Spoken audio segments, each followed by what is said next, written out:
Maximum use பண்ணுறது WhatsApp use பண்ணுறோம் இல்லையா. வாட்ஸ்அப் பொறுத்த மட்டும் நமக்கு என்ன தெரியும், சென்ட் பண்ணுவோம், ரிசீவ் பண்ணுவோம் மெசேஜ், தென் வந்து ஸ்டேட்டஸ் பார்ப்போம், கால் பண்ணுவோம். ஸோ இதெல்லாமே ரெக்யர்மெண்ட் அனாலிசிஸ், இதெல்லாம் நமக்கு தேவைன்னு ஃபஸ்ட்டே வந்துட்டு அனலைஸ் பண்ணி வச்சுருக்கோம். ஓகே, இப்போ இந்த விஷயத்தை வந்து நம்ம எப்படி இம்ப்ளிமெண்ட் பண்ணுவோம் அப்படின்னா, கண்டிப்பாக நமக்கு ஒரு டிசைன் வியூ தேவை. இப்போ நம்ம பார்க்கக்கூடிய அதே வியூ தான் வாட்ஸ்அப்பில் சேட்டு, ஸ்டேட்டஸ், கால் இருக்கு இல்லையா, டிசைனு.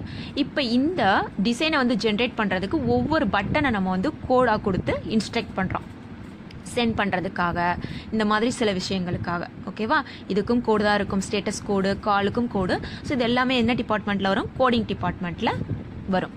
சோர்ஸ் கோடுன்னு சொல்லலாம், கன்ஸ்ட்ரக்டிங் சொல்லலாம், என்ன வேணாலும் நம்ம வந்துட்டு நிறைய வேர்ட்ஸ் இருக்குது. Okay, coding or constructing. சரி, இப்போ நான் கோட் பண்ணி முடிச்சாச்சு. அந்த கோடு வந்து நல்லா ஒர்க் ஆகுதான்னா எரர் ஃப்ரீயாக இருக்குதா, நான் சென்ட் பண்ணேன்னா சென்ட் ஆகுதா, ரிசீவ் ஆகுதா, டெக்ஸ்ட் மெசேஜ் போகுதா, இமேஜ்